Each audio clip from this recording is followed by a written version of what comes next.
Bismillahirrahmanirrahim. Welcome to another video. This is the second video of correction rules, and we are learning the sentences correction rule, and this is the second video of that series. And आज हम करेंगे rule number 2, और जो कि हमारा rule number 2 है, two and more singular subjects joined by and.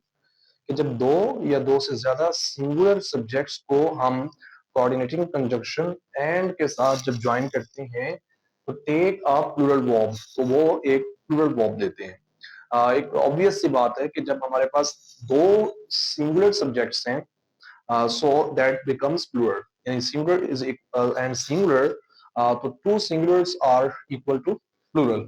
So when you have a plural subject, you definitely take a plural verb. तो यहाँ पर यही बात की गई है कि जब हम दो two and more singular subjects को ज्वाइन करते हैं एंड से, सो हमारा जो वर्ब आएगा वो क्या आएगा, प्लूरल वर्ब आएगा। लाइक हमारे पास एग्जांपल्स है, a boy and a girl is reading. अब सेंटेंस में गलती हो गई क्या कि a boy is first subject and a girl is second subject, so both singular subjects joined by and. So हमने एंड के साथ दो सिंगुलर सब्जेक्ट्स को ज्वाइन किया जो कि प्लूरल बन गए। अब हमारे पास जो वर्ब आएगा वो भी प्लूरल आएगा, ना कि सिंगुलर वर्ब आएगा। यहाँ पर मिस्टेक क्या है, इज लिखा हुआ है, तो हमने यहाँ प्लूरल वर्ब क्या कर देना है, इज एमआर में से आर आ जाएगा। इसी तरह I and you are learning, I and you are learning the correction of the sentences. अब यहाँ पर क्या हुआ, फर्स्ट सब्जेक्ट क्या है आई, एंड के बाद क्या आ गया you, so we have two singular subjects and we are taking a plural verb, और auxiliary verb या plural verb हम main verb देंगे। उसके बाद हमारे पास the wall and the tower has fallen। अब यहाँ पर देखें हमारे पास अगेन दो सब्जेक्ट्स हैं, एक the wall है और दूसरा the tower है।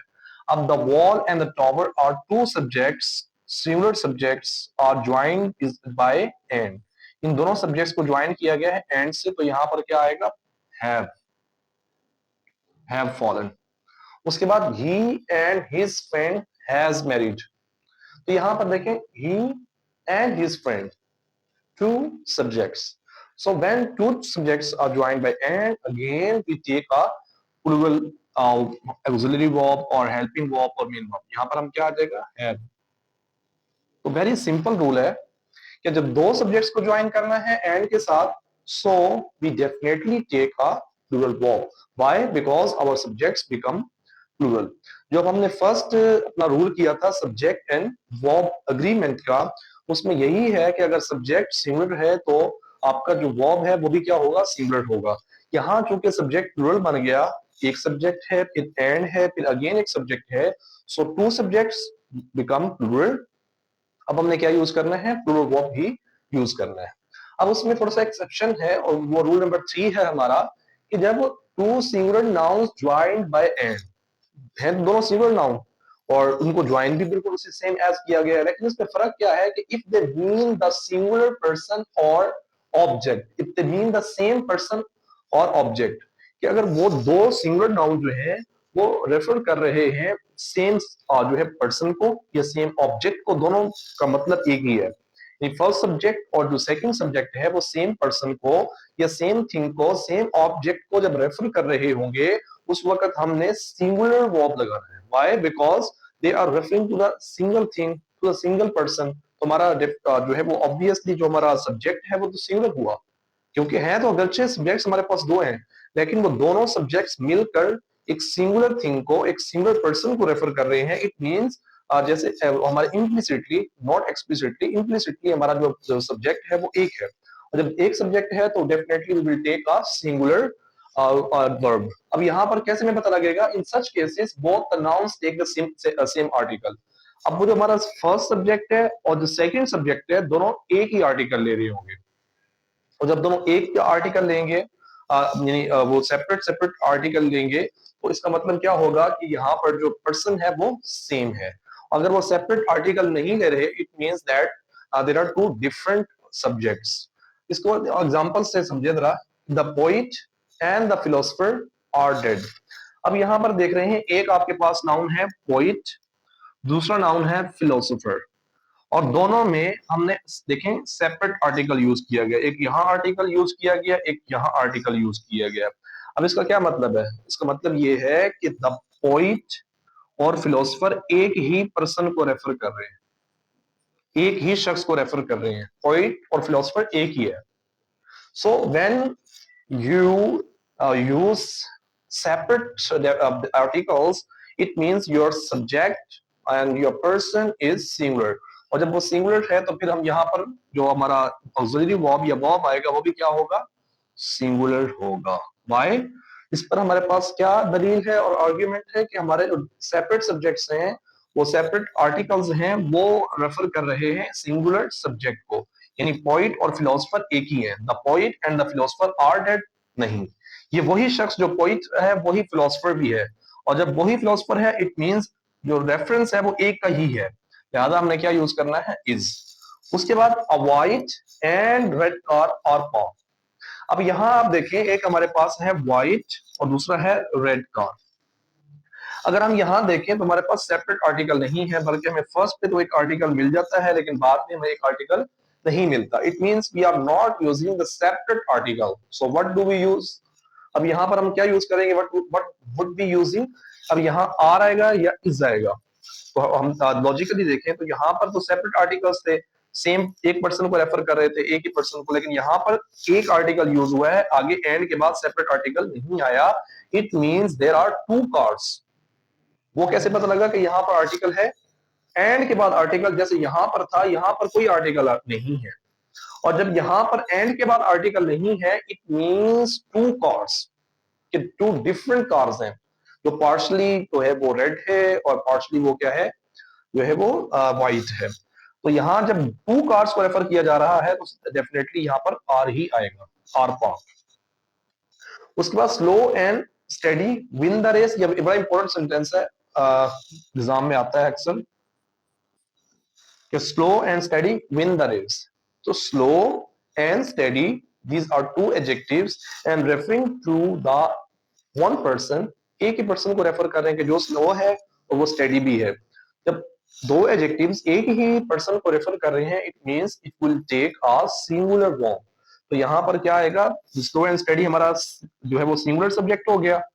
और जब ये सिंगुलर सब्जेक्ट हो गया है तो आपको पता है प्रेजेंट इंडेफिनिट पॉजिटिव के अंदर when we have a singular subject we are supposed to use S और E S with the verb. ये प्रेजेंट इंडेफिनिट का पॉजिटिव का रूल है। तो यहाँ पर अब क्या आ जाएगा? एस।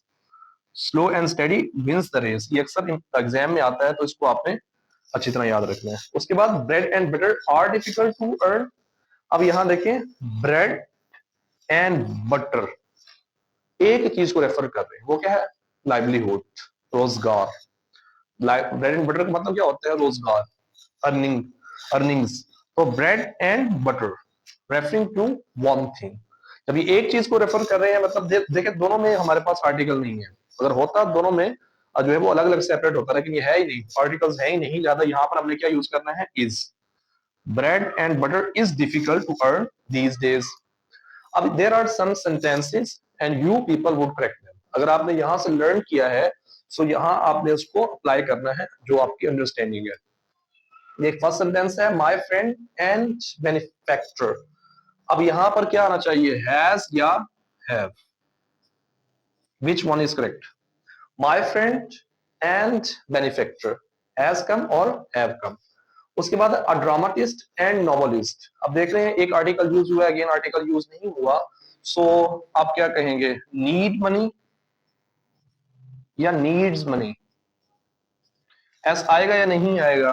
तो आप सब इस पे सोचिएगा कि यहाँ पर हमने सेपरेट आर्टिकल नहीं लिया बल्कि एक आर्टिकल लगा दिया, अगेन आर्टिकल नहीं लगाया, जो कि हमारा ये वाला रूल था, व्हाइट एंड रेड कार वाला।